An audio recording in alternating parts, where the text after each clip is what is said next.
Today's topic is ghost notes.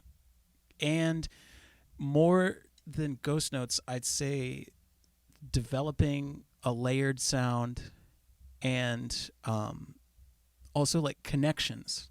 I think all three of those things are sort of intertwined, So let's assume we're starting at like an intermediate sort of beginner to intermediate level, and we're trying to get ourselves to sound like less just sort of like we're playing the parts we've read out of books and start to sound more like the drummers we hear on records, right?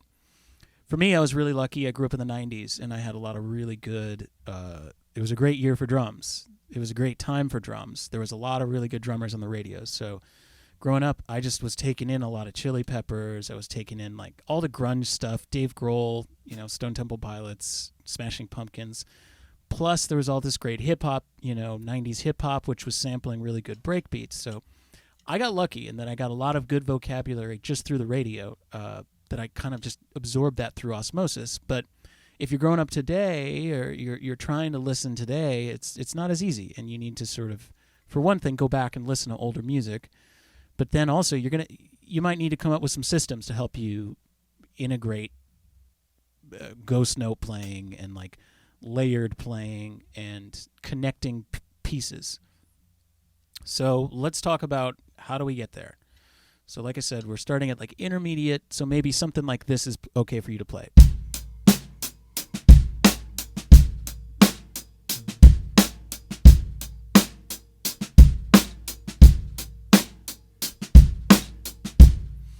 Okay, so the very, very first thing you can do before you even get to the drags and the roughs and the stuff is just dynamics, and it's really song dependent. But generally speaking, your 2s and 4s should be cracking, and everything that's not is, ghosting, quiet. Now, that can change. Maybe you want to emphasize the ah or the e, so you would. But let's just say for now, for level 1, the rule is you always have to accent 2 and 4. So take that same beat, see if I remember it perfectly.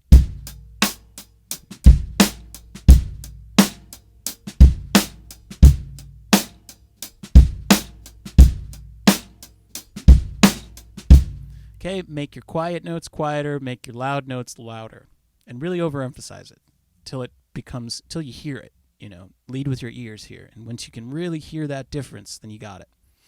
Okay, next thing you want to do, what is the next best thing to do? Start to add drags or doubles or buzzes. So I'll show you what I mean, then I'll explain it.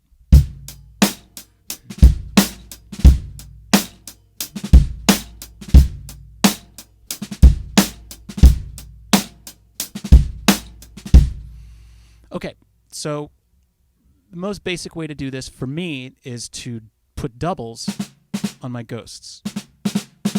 If you're not good with doubles, here's the time when you need to start thinking about getting the pad into your playing, because this only happens with relaxed hands.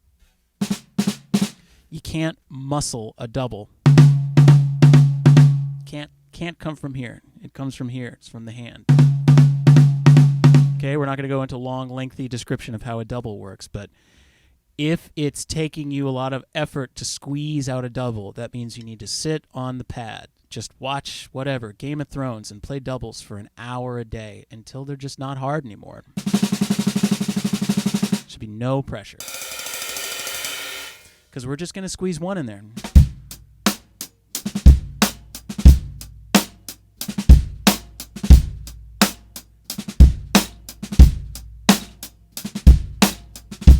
Now, what I think is more musical, quote unquote, or let's just say in different contexts, you would use a buzz, which would be more like this.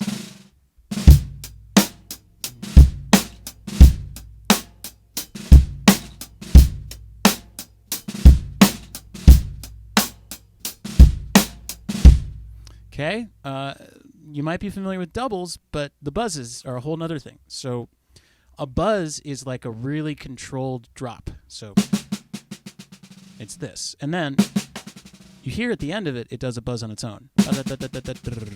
There. Okay, all we're doing is speeding that process up by squeezing, adding a little pressure. So you guys see my hand here? Squeezing a little bit. What I tell some people is like, you kind of, it's like you're making the stick like fart or something. You know, it's like, brrr, and you just squeeze. And you're doing two things. You're trying to speed up that buzz, and you're trying to lengthen it as much as you can. You want it to be long.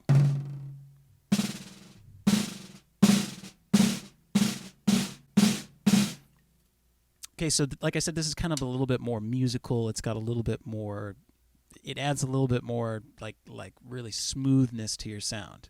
So I'll go back and forth between doubles and buzzes. So doubles, buzz,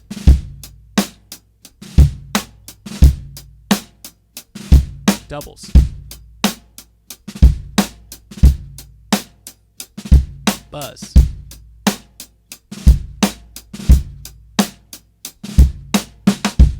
totally style dependent. My preference for modern music is doubles, and for older music is buzzes, but you know, it's up to you. Dealer's choice. One really important thing with both of these is you want to feel them like they're leading into the next note, not like they're a note floating in space by itself. So even though we're taking this note here, we're going that note, even though that note is by itself in space, when you're ghosting it and you're buzzing it, it really then feels more like it's setting up the note that follows it, which is So one important thing is to not feel like these notes are just floating out in space.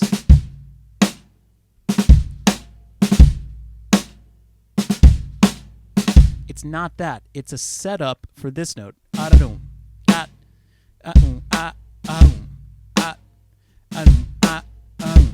Like you're saying a sentence, and then. That's what these are. It helps you fall into that note. That's what we're trying to do. We're trying to fall into the next beat.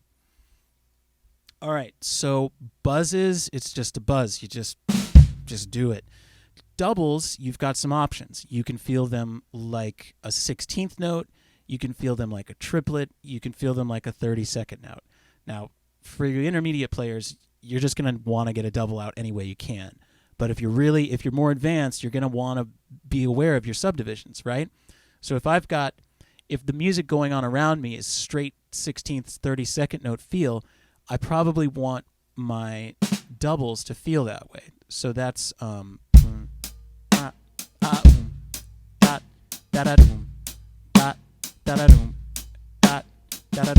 So if I were to just play the whole grid, it would be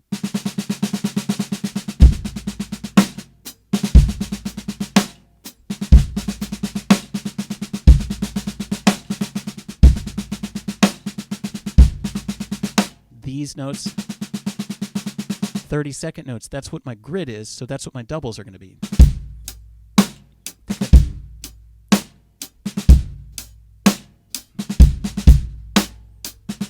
Now, if I'm playing in a swung feel, if it's more of like a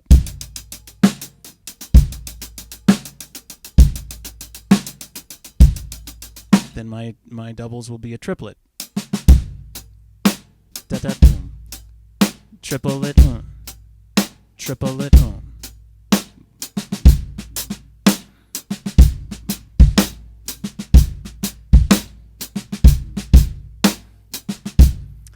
And then you can get smaller, right? You say you're like 32nd.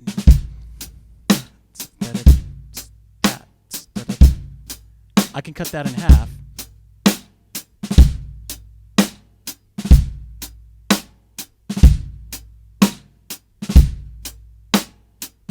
That's 64th notes, right? If you, again, for intermediates, that's going to be tough to make those distinctions. But if you're advanced and you really want to make sure that your vocabulary is like really tight, you You get down to even the smallest subdivisions are really lined up. It makes the difference. It really is, like I said, the key to good sounding drums is this layered sound of like different dynamics going on, different voices. Even though you're only maybe using 3 voices, there's still different voices within that. You know, you've got shoulder hi-hat, tip hi-hat, dirty hi-hats, you know, kicks, you've got ring, you got dead, you've got, you know, soft, loud, and with snare, you've got rim shots, buzzes, diddles, dynamics, all of that, right? And we use all of that all at once to make a complete layered sound. So, okay, so just to review, we've got double ghost notes.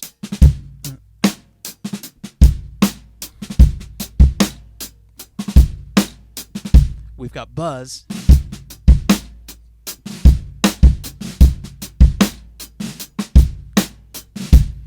Let's get into the more of like the kind of dynamics-based ghost notes, and then let's get into some connecting ideas. So once we start to get our hands down, notes can kind of drop out, right? So instead of playing strictly a paradiddle,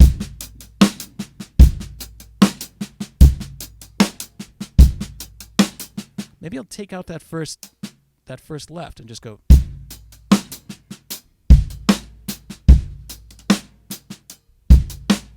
And immediately, I'm so used to doing this, but I changed my right hand pattern. So instead of going, I went to, right? You start to get these small internal voices happening outside of the big 2 and 4.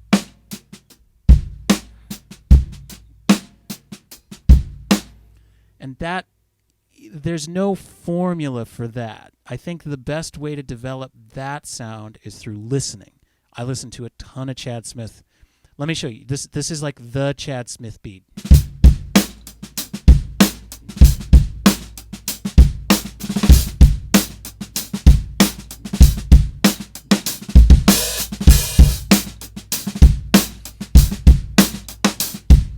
Right? That's like such a Chad Smith beat. And what it is, you know, it's just an exercise. If it's in the book, you know, lesson 6. It's like, maybe it's not exactly in the book, but it could be. You know, it's just.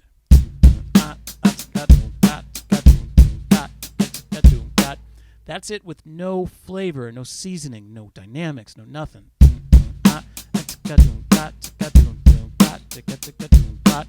What Chad Smith does, he adds that swing, he adds those loud notes, he gets the quiet notes quieter, he's working his hi-hat. It's a whole living thing.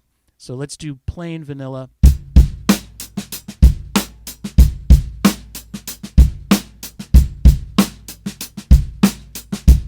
Let's take it to Funky Town.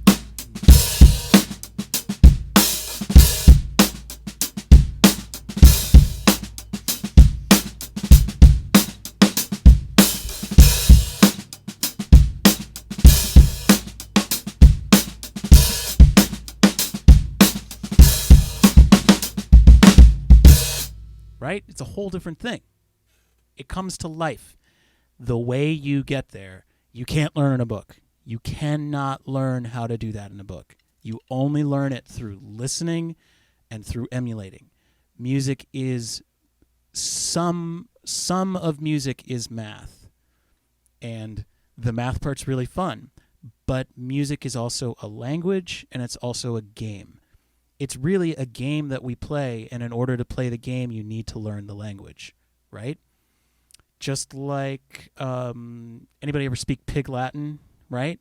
In order to play the game of Pig Latin, you need to learn the Pig Latin language. Maybe it's a bad example. I'll think of a better example some other day. But the way to learn the language is not through math. You can't learn the language of Chad Smith through exercises. You have to listen and get it in your ears and then sing it to yourself. You know, when I was sitting in class, when I was a kid, I was singing drums in my head, I didn't know I was doing it, but I was. And through that action, you take the process out of your hands and you take it out of that really concrete side of your brain and you put it in the side of your brain that uses words and uses language, you know. So there is no formula for getting your ghost notes, your layered sound, your more nuanced sound, other than just doing it all the time and listening all the time. So this goes back to, I had a talk a couple weeks ago about, like, how do you practice? You need to practice some stuff scientifically, and you need to practice some stuff emotionally. So this is an emotional thing. You got to listen, you got to experiment, you got to play. Okay, so we've got our buzzes and our doubles. We've got our dynamics. What about bigger ghost notes? What I kind of call like connecting ideas. I'll show you what I mean.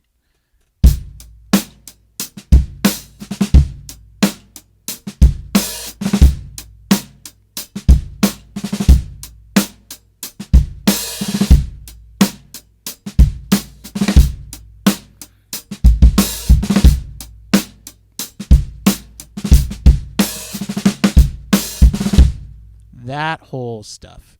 They're like 2 or 4 or 6 note things. And there's a lot of different things that I'm doing there. I'm doing what are called roughs, which is, and that's 3 little notes leading up to a big one. Da da da da, da da da da.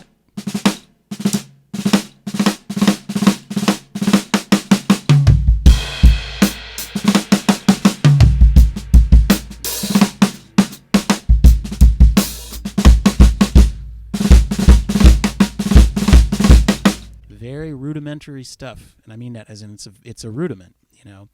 I don't know why rudiments need air quotes. It's a rudiment, and it's worth practicing a lot, because once you get it up to speed, it just becomes a phrase. It doesn't sound like 4 notes. It sounds like da-da-da-da, da-da. So we've got 1, or we've got da-da-da. Okay, so let's go back and forth between just a nice buzz and some roughs.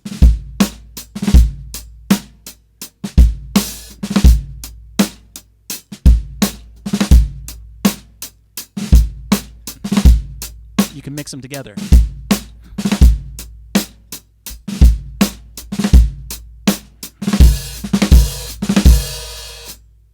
You can do it on a tom.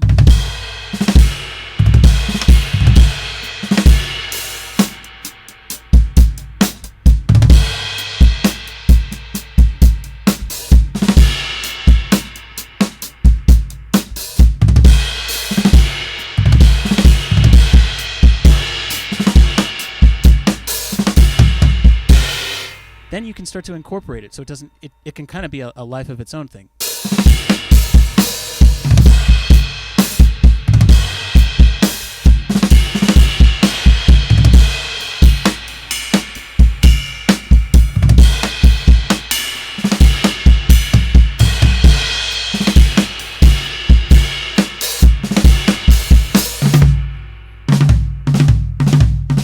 Sorry, I like that. And then you can start to voice it differently. I mean, you can go forever with this stuff, but let's kind of stay on track here. All right, so another thing you can do, a similar idea, is doubles.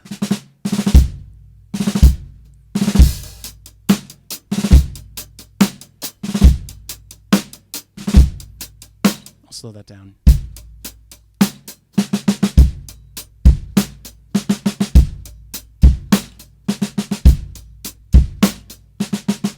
You need dynamics, so it would be more like this.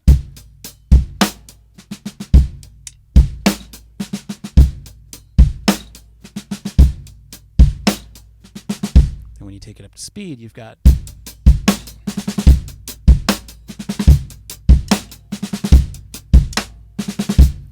and when you take it really fast, it just kind of becomes a blur.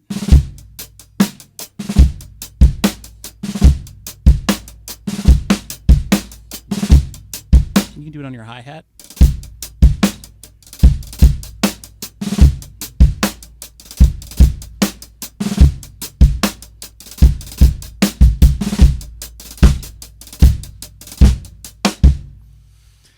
you can buzz those. So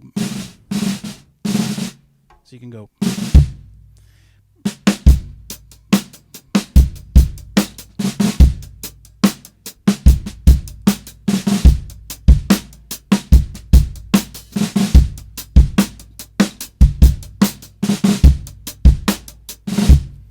Yeah, and then there, very, very slight difference between just a little bit more articulation when you bounce versus buzzing.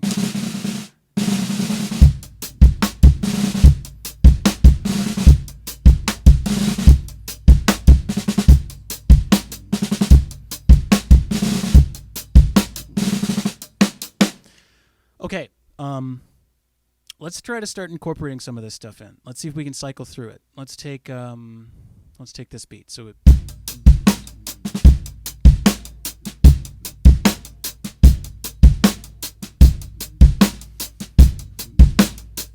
okay, so we're going to start with no dynamics. Then we're going to add dynamics. Then we're going to do doubles. Then we're going to do buzzes.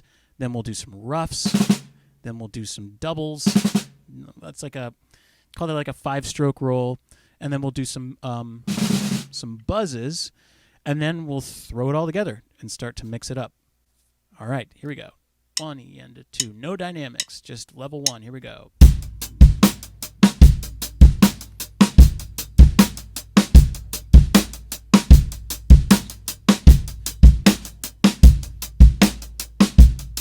All right, dynamics.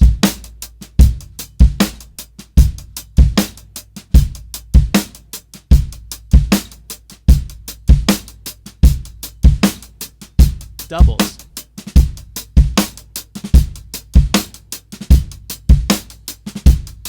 Buzzes.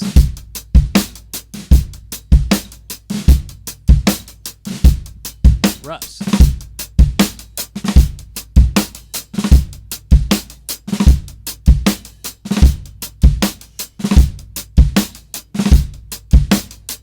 Doubles.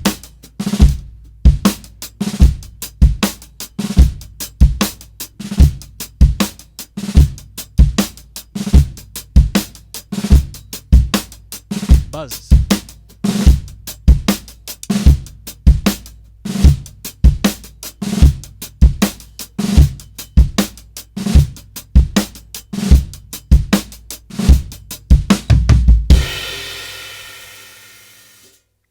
And there you go. A very scientific way to approach something that's very much not scientific in practice. I think one of the biggest hurdles, and it is a symptom of the way you learn. You get too used to a system. I read these notes on the page, and then I play these notes on the page, and that means I'm playing correctly. Like that only gets you so far. That gets you to about the middle of intermediate. The next step is getting off of the page. It's getting into the real world, when music becomes more like a game, more like a language.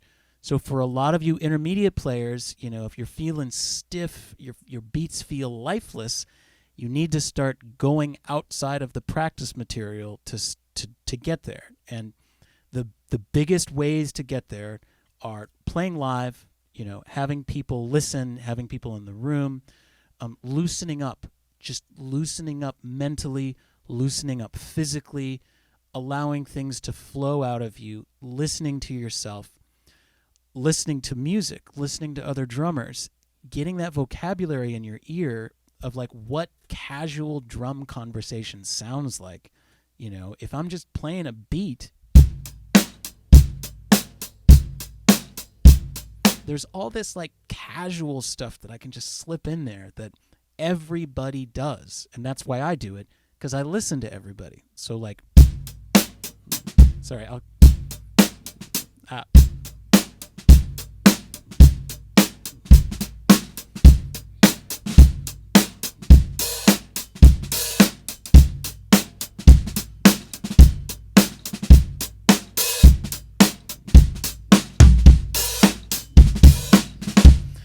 all that stuff.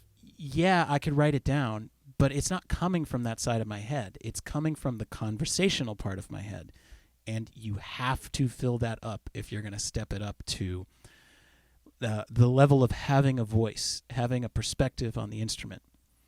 I think that's going to do it for this week.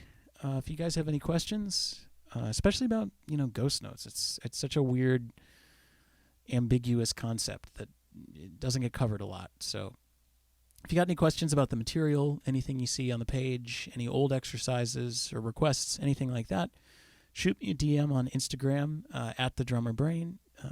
Follow me on YouTube. I got lots of full-length videos, like 20, 30-minute long videos. And purchase a book at thedrummerbrain.com/store. Other than that, I think it's going to do it for this week. I'll see you guys next Thursday. Till then, happy drums to you all. Have a nice week.